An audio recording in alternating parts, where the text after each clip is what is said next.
Mayong adlaw kanyang tanan nga nagpaminaw karon ning tulumanon. Kini ang akong suliran. Ilabi na kaninyo Dr. Rene Ubra ug Atty. Elaine Bathan. Ingon man sa mga artista nga maghatag og kinabuhi nining akong suwat suliran. Ako si Jessie, 59 anyos. Itago lang ang akong address. Punto medical kining akong suliran. Kabahin kini sa akong asawa nga na-stroke. Ug nahadlo ko nga base og usa-kusa na kaingon ngano nga may grabe kining iyang gibati. Aron ninyo hisabtan, ingon ini ang mga panghitabo.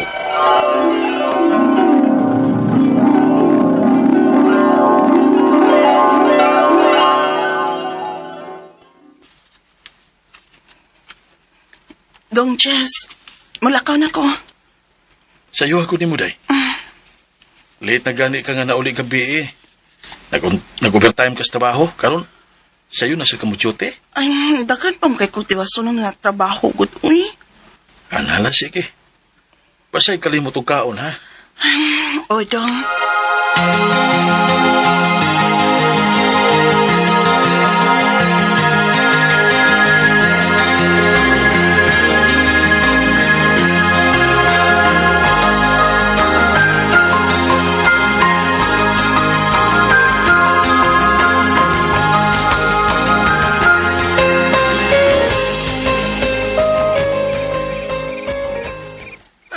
Salamat.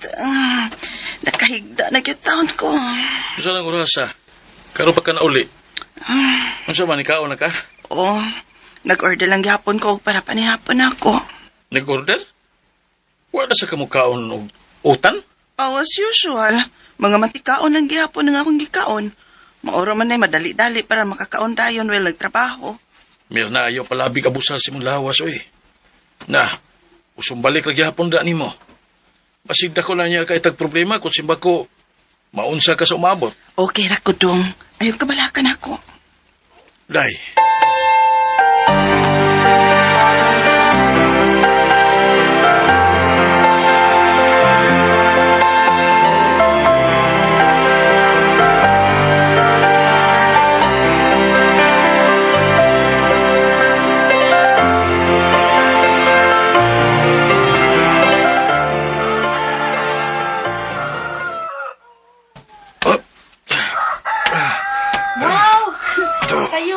Exercise pa. Okay na ko ilakaw niya. Nag-exercise kong daan. Asa mas mama ni mo? Tuwa sa sud pa. Nagbata na? Oh. Pariaran ko dirinak. Aron nga magkapil sa exercise dirinak. Sige pa, okay. One.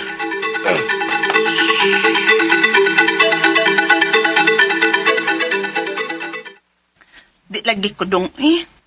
Day, mubangon lang kang mo trabaho. Pag-exercise ka ha.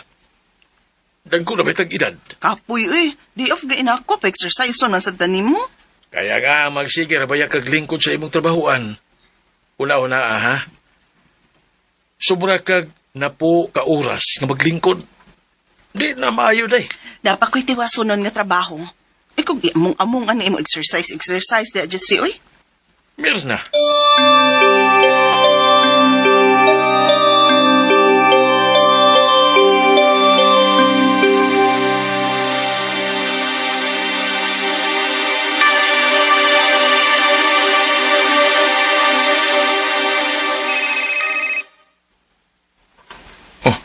Ano nanawag man ni si Mirna nga? Yung duty man. Hello, Day. Dong, pwede ko ni mo kuhaon din his trabahoan? Ha? Nga naman? Naon sa mangga? Ninaman akong pamati. Unsa?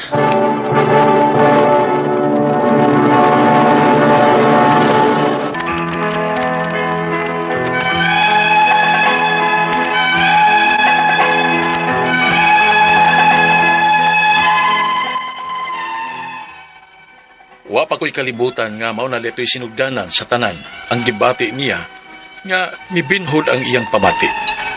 Ug naman to'y perming tumaron ang akong papa para sa mga nerves niya. Mao nga dali na akong gitawgan. Ugon niya. Oo, mausan na akong gibati long. Pareha kang Mirna. Usa ganito nga tambal ang imong giinom gani pa? Wala, paimnalan na siya atong Neurobion na. Sige pa, salamat ha.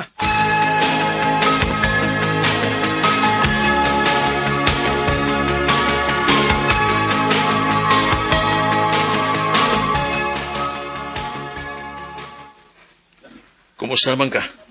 Unsa na may kibati nimo? Arang-arang naman dong.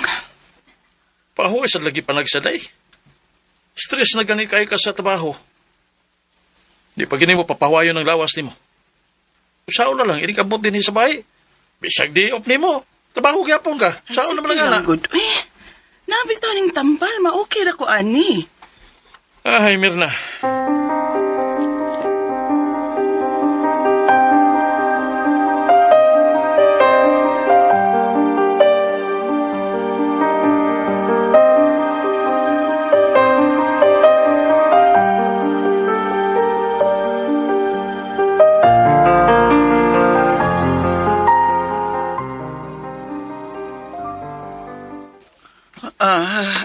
Dong, hindi siya. Dong. Haliday? Nga nung nahiwi man ang naong nimo. Dong.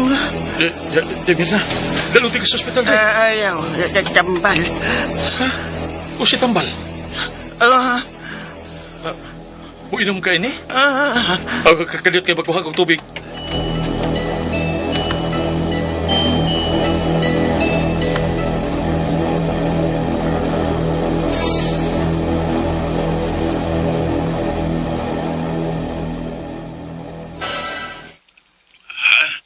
Nahiwi ang naong. Opa, huwag ako siya nga gipainom atong Tambal. Jesus, stroke naman na dong.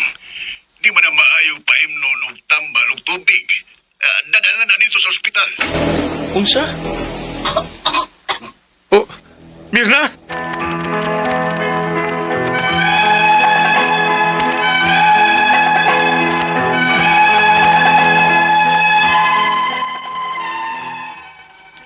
Tungod sa akong kahadlok nga basin og unsay may tabo sa akong asawa, naratol ko og mautoy nabuhat nako.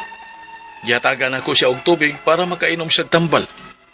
Ug wa na ko'y kalibutan nga na-stroke na di siya. Ang ako mga pangutana mao kining mosunod. Unang pangutana, kalit kayo ang nahitabo sa akong asawa. Maayo pa man to siya glawas. O kalit lang nga nagnam ang iyang pamati ug mao to. Nahibuong na lang ko nga nahiwi ang iyang naong. Ug wa ko'y kalibutan nga na-stroke na di siya. Unsa di ay ang mga early signs sa stroke? Ikaduhang pangutana. Grabe ka-workaholic ang akong asawa ug wa ni exercise. Dako pa kinig factor sa iyang lifestyle mao nga na-stroke siya? Or normal ra ni sa among edad basta mahago nagmaayo sa trabaho? Ikatulong pangutana. Pagka-stroke sa akong asawa, miinom siya og Neurobion. Kay nagtuo mi nga matoy makaayo niya. Ug miingon ang akong amahan nga dili ko no maayo nga paimnon og tubig ug tambal basta na-stroke na ang tao. Tinuod ba? Ikaw pa tong katapusan. Kung maulian na ang akong asawa ug usbon niya ang iyang lifestyle, dili na baka mobalik ang iyang stroke? Pareho ramig edad. Palihog, tabangi og tambagi ko.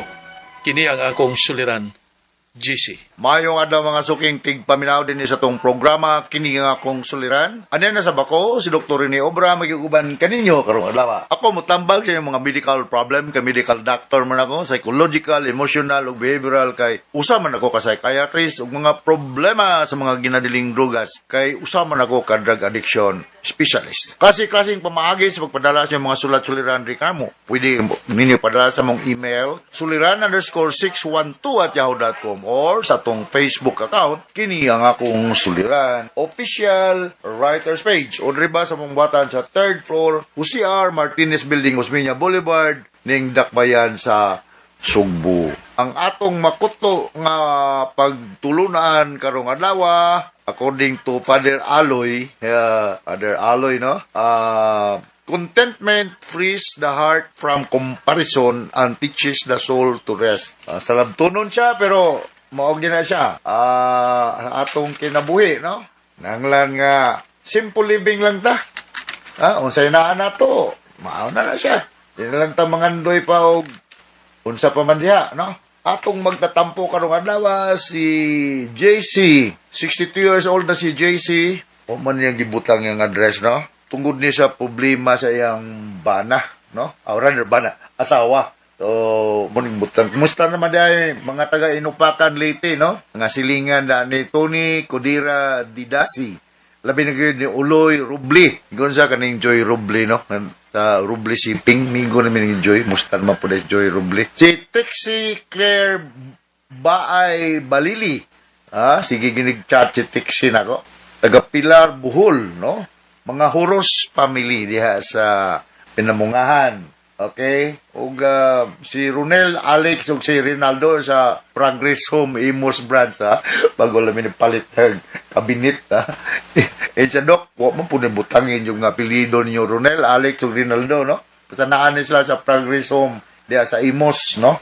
Kung may laing akong i-greet, no? Ayon po paminaw din ni Freddy ug ni Numing Kabatingan diya sa Kabadyangan, silingan ni nilang Brad Pipi Paradyang. Okay? Taga Negros Oriental ug nagisuwat diri bag-ulang si mga taga greetings ngadto ni Abit nga si Abit ng Midger Blanco sa Hinatilan, no? Ug si Jaime Isupil Sirupil man sa Ginholngan City, no? Di ka rin nabinji tangian, no? Uban na mo rin sa Ariman. Okay, so going back to the problem of JC sa iyong asawa. Pagdating paning kamutan, Jess, no? Unang pangutana, kalit kaayo ang naitabo sa akong asawa. Maayo pa man to siya og lawas. Nam ang iyang pamati og maoto na nahibong na lang ko nga nahiwi ang iyang naong. Wala ko'y kalibutan na stroke na dayto. Unsa man di ay ang early signs sa stroke. Okay? This is a very good question para ma-aware sa ang mga tao nga hapit na siya ma-stroke or ma-heart attack. May tabo man gud sa stroke, no? Gamay ang blood flow ngadto sa heart, no? Naamo gud ang blood supply po ngatong heart. So di na kay siya mo function. Lagi mong mabati ani, ang imong paminaw is or maghuot ng imong dughan. Nya gikan sa Bukton, mo travel nga to sa Tangkugo, nya na kay disod og ginhawa, murag disod gyud kay hanggapon ang hangin, na mura kag kasukaon, murag tuya-tuya, murag kasukaon, nya panington nagbugnaw. Nya ang imong heart, maimog yung ma-observe nga abnormal ang iyang pagpitik. Dili siya dili ka kapuyon, kuyawan ka, kapuyo ka nang way ka kusog nga moody ka, ma-depress. So mao ni mga simptomas sa katao nga naay problema sa iyang heart. Nung gitawag mo ganina mo sa mong pagtuon og MI, no, myocardial infarction, no? So mao na nga bantayanan lagi gani atong kasing-kasing, no, kay mao ba ni siya nagbumba og dugo ngadto sa lain-laing parte sa atong lawas. Ikaduhang pangutana, grabe ka-workaholic ang akong asawa. Wala ni exercise. Dako ba kayo nag-factor sa iyang lifestyle maong na-stroke siya? O normal ra sa among edad basta maghago pa og maayo sa trabaho? Okay raman ang workaholic ka. Pero you have to limit your mga activities nga makaya ra po nimo. Di kay sobra-sobra na good po. Multitasking, whatever. So, I appreciate people nga workaholic, pero you have to reward yourself also. During weekend, during walay trabaho, bakasyon kamay, or kaon ng restaurant, palain na pagsundan, dili kay dukot lang sa trabaho niya. You don't reward yourself. Kay mauligin na nga. Ingon to akong nabasahan. Before ko nota, ubalik nga to sa, naghimo na to sa Ginoo, before we'll die, we have to live nga happy nga kinabuhi. No? So, busy kay ta, pero ato sang taga-regalo nga tong kaugalingon, pinaagi sa pagkaon ng sakto, mo relax na gamay. O, kanang exercise, nindot ni siya because we have an endogenous opiate sa atong lawas, ma-activated ni siya if we do exercise. Pero kung sobra ra pod, taga-tawag example ako lang yung paspason. Ako sa una, ang ambisyon ko kung dagko kong braso. Nindot yung kamera mag matsuman gud ba. So naano ko program sa gym, mao na ka weight akong kanon. Pero naundang ko og pipila ka weeks kay ni uli kong probinsya. Pagbalik na ko, mao gyapon yung program nga akong isunod itong mga weeks. To make na long story short, kuyapan ko. Kapit na ko mada sa hospital. So ang atong lawas manggod, kinanglan ni siya conditioning. Unang before the tennis game, before the basketball game, nanay mga flexing of muscles. Dili kay pakalitan nimo. Kay warm up sa mo. Kuano grabe gyud nga activities. Ikatulong pangutana, pagka-stroke sa akong asawa, niinom siya og neurobayon. Kay nagtuo mi nga mautoy makaayo niya. Kung niinom ang akong ingon akong amahan nga dili ko no maayo paimnon og tubig ug tambal basta ma-stroke. Tinuod ba? Naaman tay mga tambal na ini, no? Sa akong mahibawan kung naa gani mga problema sa kanang dugo, mga kuan dali lapot paimnom nila mo sa hospital og aspirin or heparin, no? Anti-clotting ni siya. So, kunya maong naay part sa imong heart nga dili mo function kayo, yuguan si cardiologist, no? Dr. Roy Intienza, Dr. Rodi Amatong, ano mga cardiologist nga kung kaila, no? Tumo, inarag-repair mo na ako kay para di mo pabayron og dako. So, nga na mga tambal, no? Unya, kinanglan, bantayan po nimo ang imong blood pressure, nga dili kayo kwat, paspas, nga, maintain an ideal body weight, manage stress, nga, kung may infection somewhere, minimize, address the infection by giving antibiotics, for example, to the guidance of your medical doctor, no? So, mga na mga bantayanan. Kira man tamo inom og tubig ba? Kay we need to take mga 8 to 10 glasses of water every day. Warm water before going to bed, no? Na ko i-recommend. Ayaw ng cold, lukewarm water before going to bed. Okay? Ikaw pa to katapos ang pangutana. Kung maulian na ang akong asawa o usbo niya ang akong lifestyle, dili na ba ka mubalik ang yang stroke? Posible, no? Pariho ra ba mi og edad? Bata pa ng 62. GC, no? Bata pa ng 62. Old age starts at 80 ko. Bitaw na ay early old, middle old, ug old, no? Kanang 62, early old ba na?